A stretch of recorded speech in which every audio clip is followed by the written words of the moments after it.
Hello, everyone, and welcome to the Women and Girls Foundation's new web show, In the Movement. I'm your host, Camila Rivera-Tinsley, and each month we'll be interviewing incredible individuals who are working towards creating a more sustainable and equitable future with conversations focused on gender, racial, and environmental justice. This month, I am so honored to be joining my guest, Mrs. Taylor Pinkston. We're going to be discussing her important work. We're moving into the month, or we are in the month of February, and it's all about love.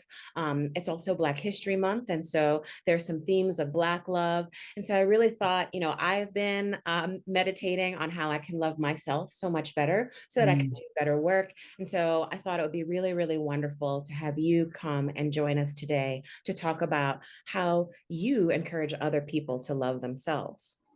So thank you for joining us. Thank you for Tell having us me. a little bit about your work. Well, the Heart Advocate is a social service, mental health, self-worth space where, I help individuals choose it as a coping skill for mental health and for healing. That sounds so vague because I do so many little things underneath that umbrella, an overarching mission and focus. But, outside of my desire to encourage every human to know their value, I take self-love with me everywhere I go. And so that's in spaces like this, virtually and online on social media and at workshops and presentations and in individual self-love sessions and just connecting that clinical mental health piece with the holistic self-love practice, is what the Heart Advocate provides under my license in social work. Excellent. Thank you for sharing a little bit about your background and what you do. So, I hear you've been talking about and referring to yourself as the heart advocate, and you've built quite a following on Instagram. What is it about the work that you do that seems to resonate so much with others?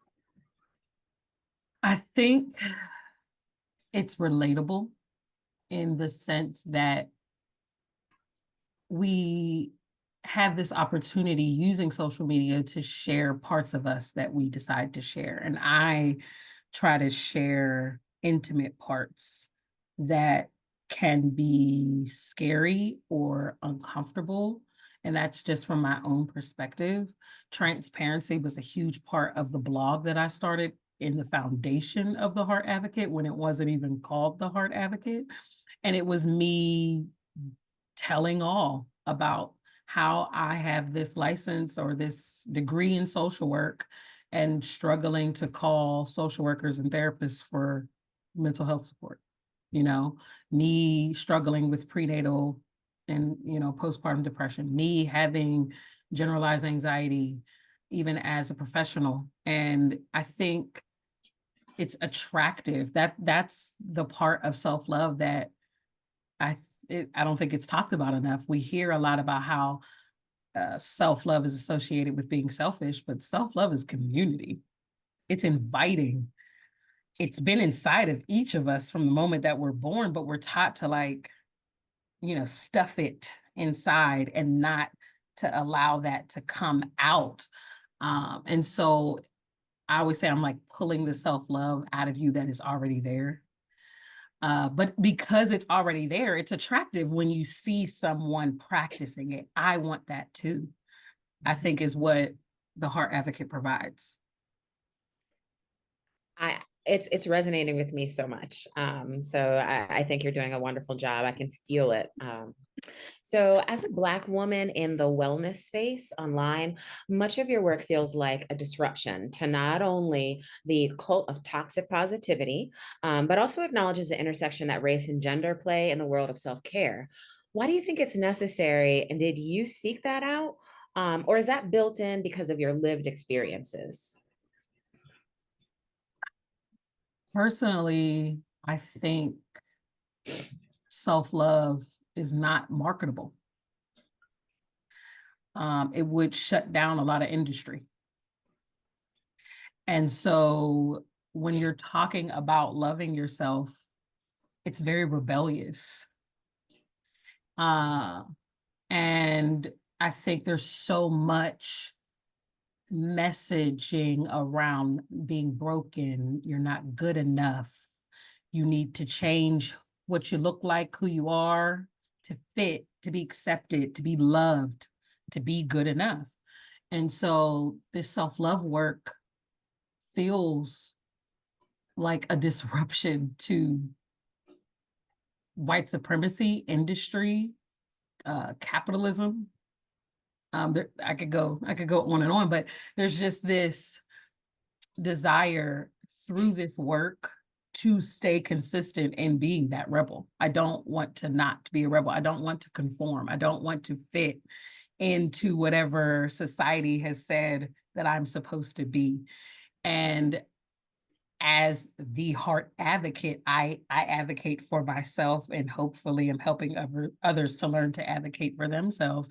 You matter, and you deserve to meet yourself at every intersection and say that I have value here where I'm sitting. But I don't think we're taught in all the nooks and crannies of our lives to do that. And so when you engage in self-love, it will feel uncomfortable because it's not your norm. It's not what you've been taught. I can definitely echoes my reality in some ways of, you choose to be in a nonprofit space, and nonprofits are all about giving, and it's all about changing the world. But yet sometimes, and I see this in my peers, they don't know how to give to themselves, and they don't know how to care for themselves. Mm-hmm.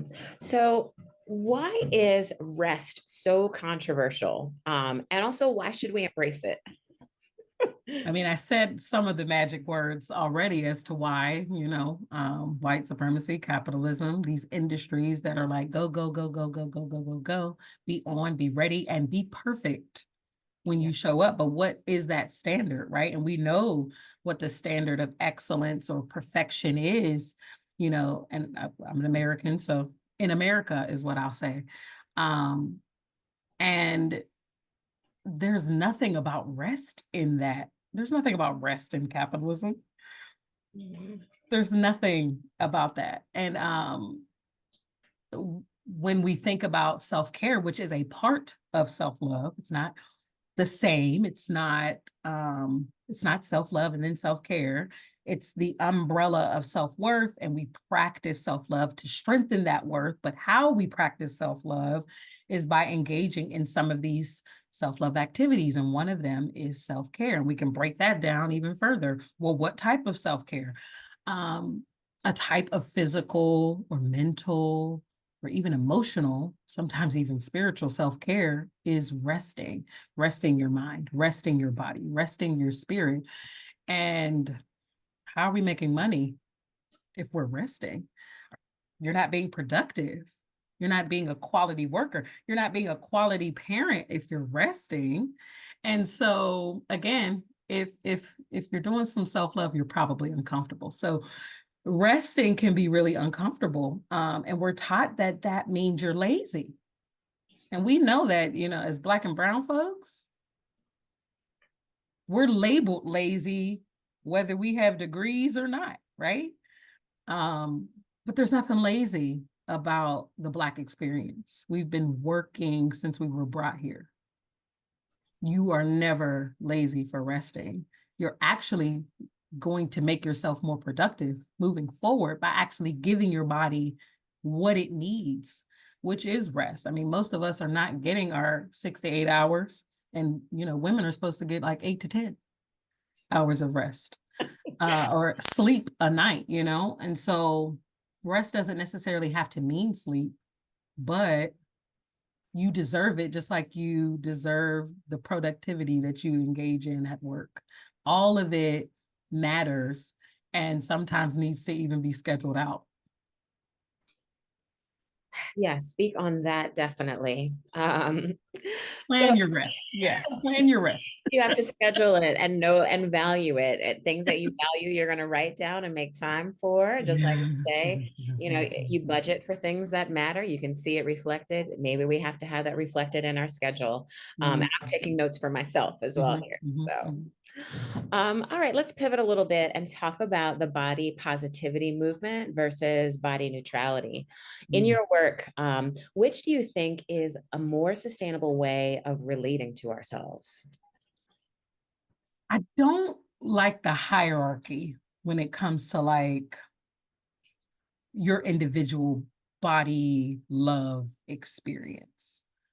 Some folks need body neutrality because it allows me to just be about my body. It allows me to just say, I have a body. I'm okay with it sometimes. I'm not okay with it sometimes, right? To just be very in a neutral space about your body. And I think that if that is where you are, you deserve that. Some of us need full-blown acceptance, which is how I see body positivity. It is not that I feel positive about my body all the time. It is that I am learning to accept the changes that my body goes through as I age. Because we can't stop aging. We can't stop aging. We're all by the second, right? And Mhm. so to me, body acceptance doesn't mean anti-plastic surgery, alterations, or anything like that. It means accepting the aging process, accepting what happens to my body, not just physically, but internally, what happens to my body mentally. So I don't necessarily say one is more effective than the other because that's an individual experience. It's about recognizing what you need and what coping skills or, self-care activities can support the body acceptance, love, positivity, neutrality journey that you're on, whatever that looks like for you. And for me, it was like a diving head into just being nice to my body. Mm.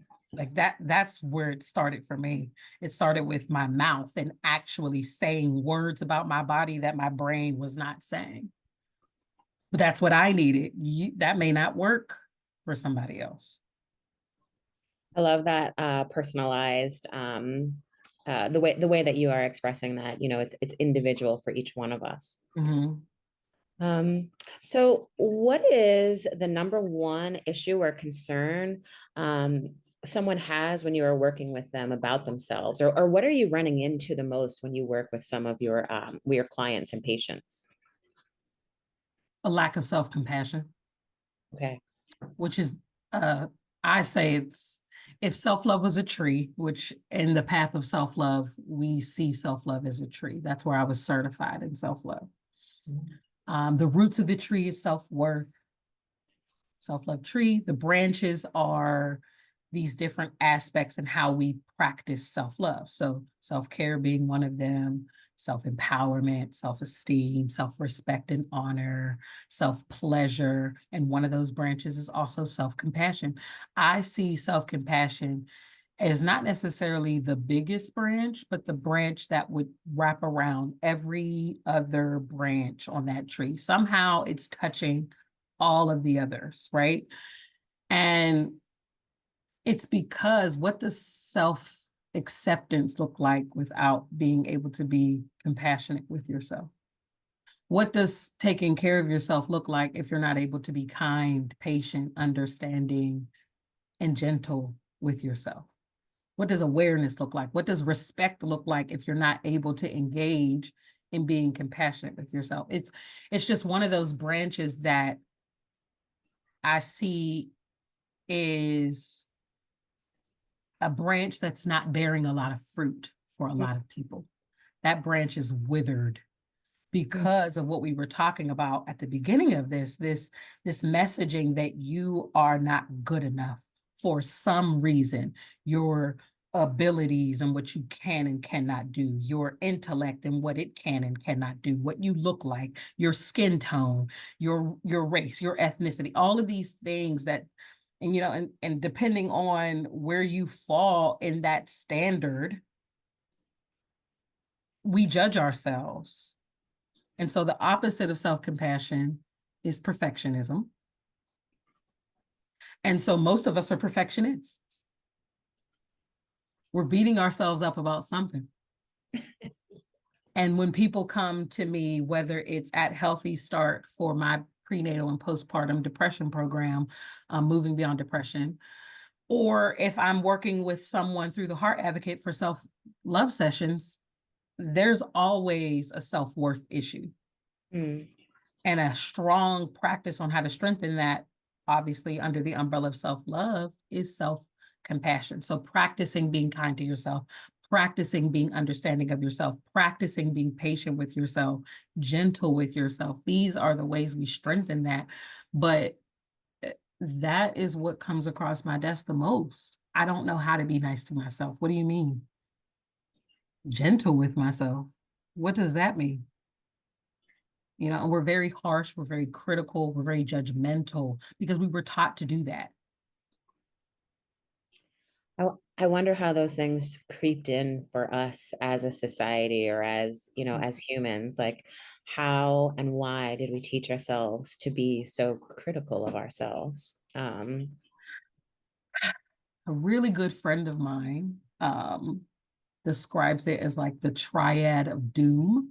Mhm, And that triad is white supremacy, mhm, patriarchy, mhm. and capitalism. And so if you're wondering where it comes from, that's where. Yes, absolutely. All right. So we know that this triad of doom exists. That's part of why the Women and Girls Foundation exists. That's part of the reason why your work is so important. Mhm. How can we be more supportive of women, and in particular Black women, when it comes to self-care? And you mentioned the work that you do. How about ways to support mothers? Hmm. I'll answer your first question. I think it's important to meet Black women where they are, Black people where they are. That could be physically, that could be financially, and like through a socioeconomic standpoint.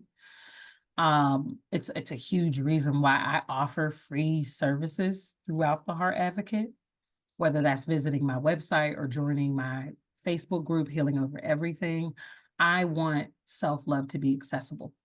Not everybody can afford even a $40 session. Not everybody can get certified in self-love. You know, personally, I had to ask for financial assistance through the path of self-love because I couldn't afford it. So they scholarshiped me. That's the only reason I have the knowledge that I have, is because I knew and felt comfortable enough to ask for help. But that's not everybody's privilege, Mhm. right?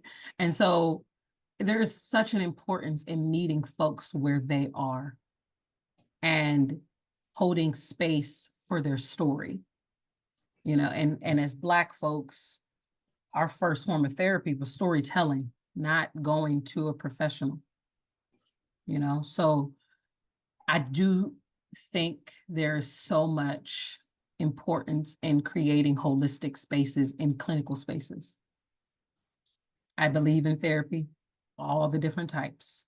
But if we don't include that empathetic, holistic approach within it, we're not going to reach Black and Brown folks the way that we desire, because even professionals like myself struggle to seek treatment when needed. I struggled with that 8 years ago when I was pregnant with my daughter. I struggled with that. I should know what to do. I went to school for this. We still have to ask for help. Therapists need therapists, counselors need counseling, social workers need social work. It's across the board. And when it comes to mothers, parents, specifically Black parents, I mean, I echo what I already said. You know, it's meeting folks where they are, and if you have the resources, share it, because there are providers that look like you in Allegheny County, Westmoreland County, that can provide you with support. Because I know a lot of times we struggle just to seek that support because I don't want to work with white professionals. We have a traumatic history. Our ancestors have a traumatic history. That stuff is in our blood. We have a fear walking into these clinical spaces before we even realize we have the fear a lot of times. So I just believe firmly in allowing people to share their story being curious about why they think, feel, or behave the way that they do, as opposed to assuming why. Those are some powerful, powerful words. Definitely appreciate your perspective. And so thankful that you had the opportunity to be able to get that training to share with so many people. I mean, I am feeling blessed just by listening to your words in these few minutes. And so it's just all those things that you said are just so important, and I hope that people are truly listening. So you talk about the resources that you have and the free resources that you have. Can you share with us how can people find you, and how can people support you? My website is theheartadvocate.com. There's free journal prompts and fact sheets and information guides and blog posts and all things related to either self-love, mental health, or healing. Like I mentioned already, Healing Over Everything. If you're on Facebook, some people have literally started Facebook accounts just to be a part of Healing Over Everything. So go for it. If you want a more intimate and encouraging space around self-love, mental health, and healing, Healing Over Everything is open for those 18 and over, but you have to answer those security questions. Instagram is the platform that I spend most of my time on. It was where the Heart Advocate started before it was called the Heart Advocate, honestly. So if you want to slide into my DM on there, you absolutely can. The Heart Advocate, I'm always open to providing support resources. I'm a social worker by nature. I will never shut that off. So if you ask me if you're looking for a therapist somewhere, I will do the work for you, under my boundaries, of course. Yeah. So yeah, I spend a lot of time there. I'm also on Twitter a little bit. I have a TikTok, but I don't use it.